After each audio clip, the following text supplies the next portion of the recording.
Hola, buenas noches. En este video vamos a revisar la respuesta dinámica de procesos ante perturbaciones. En anteriores oportunidades trabajamos solo con el proceso y cuál es la respuesta dinámica. Ahora vamos a inducir algunas perturbaciones con miras ya a controlar, a ejercer acciones de control sobre esas perturbaciones a un proceso. Bueno, ya agotados los ejemplos que tienen que ver con mezcla, lo que vamos a hacer en esta oportunidad es trabajar otra clase de sistemas que tienen que ver con transferencia de calor, calentadores, enfriadores. En la anterior clase les mencionaba que estos calentadores tienen una aplicación muy importante en ingeniería agroindustrial porque son los componentes, bien sea iniciales o finales, de los procesos de pasteurización y había comenzado un ejemplo con la pasteurización. Bueno, en esta presentación que también les voy a compartir al WhatsApp, pues se describe la situación como tal. Entonces, bueno, vamos a trabajar con un tanque de mezcla. Esos tanques se caracterizan por tener un sistema de propulsión, un sistema de mezcla que está representado aquí en este impeller que ustedes ven acá, en este sistema que es pues el que ejerce la acción de mezcla. Otra cosa importante acá es que este tanque de mezcla tiene un volumen conocido V. Ese volumen conocido V es la cantidad de líquido que está almacenado en este tanque, es decir, todo lo que tengo aquí, esto es V. Y una característica no dicha de este sistema es que ese volumen permanece constante. Si no fuese constante, pues habría una alteración en la ecuación diferencial y ya no sería una ecuación diferencial homogénea, sino sería no homogénea. Bueno, además de esto, este tanque tiene un sistema de calefacción Q, que está aquí, es el que estoy señalando. Ese sistema de calefacción está representado bien sea por un serpentín que transmite vapor, el vapor a su vez calienta. También puede ser un serpentín que con etilenglicol enfría. Puede ser una resistencia térmica, ¿por qué no? Puede ser gas también. Bueno, hay muchos sistemas de calentar, muchos sistemas de calentamiento. Bueno, en este tanque se mezclan dos flujos de un mismo líquido con una capacidad calorífica que aquí en el ejemplo vamos a suponer que es constante e igual a Cp, capacidad calorífica. Recuerden que la capacidad calorífica es la cantidad de calor que necesita un sistema para subir o reducir su temperatura en 1 °C. La capacidad calorífica está referida por unidad de masa. Bueno, eh, además tenemos que a ese tanque ingresan dos flujos másicos. En esta oportunidad esos flujos másicos van a recibir esa nomenclatura de F1 y F2. Las temperaturas son T1 y T2. Las dos corrientes se mezclan, se les agrega calor y alcanzan una temperatura 3 y la suma de F1 más F2 pues da el flujo másico F3. Bueno, y el volumen es constante. Ese es el sistema. Bueno, entonces, vamos a realizar un balance de materia o es lo que venimos trabajando. El balance de materia es pues bastante sencillo. F1, que es esta entrada de aquí, más F2, que es esta entrada de aquí, es igual a F3. Y ese es todo el balance de materia que hay que hacer. Más interesante el balance de energía. Entonces, para el balance de energía tenemos que tener en cuenta que esto es la entalpía 1, esta es la entalpía 2, y la suma de estas dos entalpías más el calor es la entalpía 3. Eso sería un balance de energía. Lo voy a colocar acá. Entalpía 1 más entalpía 2 más este calor que es suministrado iguala a la entalpía en la corriente 13. Ese es el balance de energía.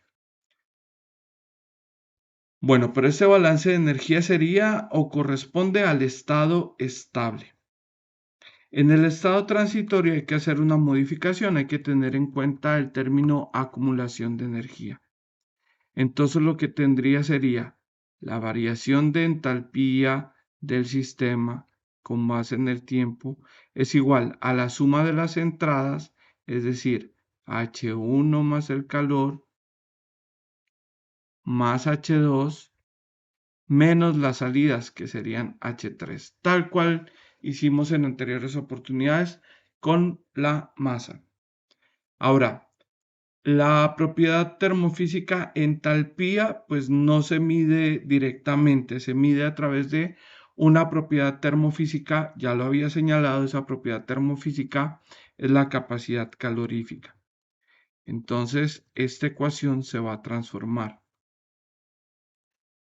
Ahora, corriente a corriente, lo que tengo es que H1 es igual al producto de la capacidad calorífica por el flujo másico 1, porque aquí tengo la masa, esta masa al multiplicarse por el C sub P se cancelan unidades y tendría energía sobre temperatura, y para cancelar esa temperatura, pues uso la temperatura que lleva el sistema, es decir, si estoy trabajando con H1, pues esto sería T1 menos una temperatura de referencia que es definida a conveniencia de quien realiza esta prueba. La temperatura de referencia por excelencia es la temperatura ambiente promedio, que es 25 grados Celsius. Bueno, y así repito con H1, con H2 y H3. Bueno, eso se materializa o más bien eso se visualiza en este balance de energía que tienen en pantalla. Entonces, esta es la entrada, F1, esta es la capacidad calorífica que es constante, esta es la temperatura de entrada y esta T0 es la temperatura de referencia. Miren que esta se repite aquí, se repite acá, se repite acá. Bueno. Y ese producto del flujo másico por C sub P se va repitiendo aquí. Flujo másico por C sub P, flujo másico por C sub P. Y esto hay que multiplicarlo por cada temperatura respectiva. Mire. Aquí tengo la variable calor, que es el calor suministrado por el elemento de calefacción. Y esto se iguala a 0, indicando que pues se tiene un estado estable, no un estado transitorio. Aquí hay una explicación mucho más profunda de cada unidad y pues ahorita esto se los voy a compartir dentro de poco. Bueno, aquí hay un ejemplo de ilustración que dice que si bien cada corriente acarrea energía en forma de entalpía, considerando que aquí no hay cambio de estado, eso es importante, me olvidaba. Pues aquí estamos haciendo los cálculos con base en la entalpía porque no hay ni evaporaciones, ni condensaciones, ni nada que implique un cambio de fase. Cuando los balances de materia implican un cambio de fase, como en el caso de los evaporadores, como en el caso de los condensadores, ya la propiedad que se necesita para calcular las entalpías no es la capacidad calorífica, sino el calor latente. Si en el sistema se está evaporando, es el calor latente de evaporación. Si en el sistema se está condensando, es el vapor latente de condensación. Y así sucesivamente. Bueno, aquí le estamos agregando algunos datos al proceso. Entonces, suponga que en el tanque de calentamiento y mezcla en cuestión, la corriente F1 es igual a 0.7 kilogramos por segundo. La corriente F2, 0.2 kilogramos por segundo. La temperatura de las corrientes T1 y T2 respectivamente es 4 y 35 grados Celsius. La temperatura de referencia es 25 grados Celsius, el volumen del tanque es constante e igual a 0,54 metros cúbicos de líquido contenido ahí. La densidad del líquido es 1 kilogramo sobre litro y su capacidad calorífica es de 3,8 kilojulios sobre kilogramo Kelvin. ¿Por qué la densidad es importante? Porque a través del uso de la densidad de un líquido se puede modificar y se puede cambiar el flujo másico a flujo volumétrico y viceversa.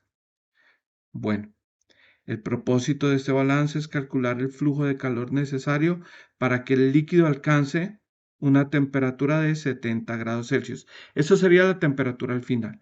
Recuerden, miren, estamos mezclando un líquido a 35, otro a 25. Si usamos más o menos las mismas cantidades, la temperatura estaría entre ese intervalo de 25 a 35 grados Celsius. Ahora, cuando se le suministra calor, esa temperatura ya puede superar esos valores que les acabo de mencionar. Por eso, para que alcance los 70 grados Celsius, pues necesito un elemento de calefacción. Entonces, en esta diapositiva, diapositiva sexta, está el balance de materia, está la cantidad de materia que sale del sistema y aquí se despeja el calor y se llega a una conclusión. El calor transferido es de 202,16 kilovatios. Eso sale del balance en estado estable. Ahora, algunas acciones en los procesos pueden generar perturbaciones. Ejemplo, se dañó la caldera y con ese daño de la caldera se dañó la resistencia. La resistencia ya no alcanza esos valores. Puede que la resistencia también esté dañada y suba el calor de forma incontrolada. Puede que al menos una temperatura, la temperatura 1 o la temperatura 2 o ambas cambien. Entonces todas esas contingencias son perturbaciones y a futuro esas perturbaciones van a justificar las acciones de control que vamos a llevar a cabo en cada uno de los procesos. Aquí hay un ejemplo característico. Suponga que un daño en la resistencia que introduce el calor al tanque reduce el flujo de calor paulatinamente desde 216 kilovatios hasta un nuevo valor de 101,8 kilovatios. Prácticamente la resistencia se reduce y se ubica a la mitad. Esta reducción a tasa constante es gradual y toma un lapso de tiempo de 120 segundos. La cuestión aquí es cómo será la variación de temperatura en el tiempo, es decir, cuál es cuál es la respuesta de ese sistema ante esa perturbación. Esa es la gran pregunta aquí. Bueno, tengan presente lo siguiente. Ese fenómeno físico se puede simular, se puede representar. Para esto vamos a mencionar que el valor del calor, perdón, aquí está, bueno, usemos este lapicero y cambiémosle el color, un color azul para que se vea mejor. Este azul me gusta. Bueno, entonces, aquí ¿qué sucede? Que el calor inicial es igual a 202,16.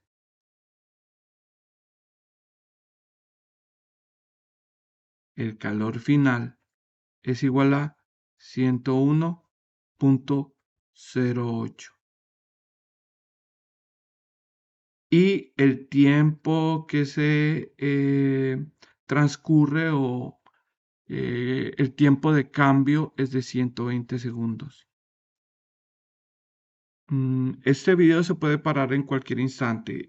Después de esta pregunta, pues haga una pausa en el video y haga la reflexión respectiva. Mire, ¿cuál sería la gráfica de Q versus T. ¿Cómo sería esa gráfica? Por favor, paren en este instante el video y en un cuaderno hagan ese gráfico, construyanlo. Bueno, yo haré lo propio aquí mientras ustedes piensan. Voy a parar el video. 1, 2, 3.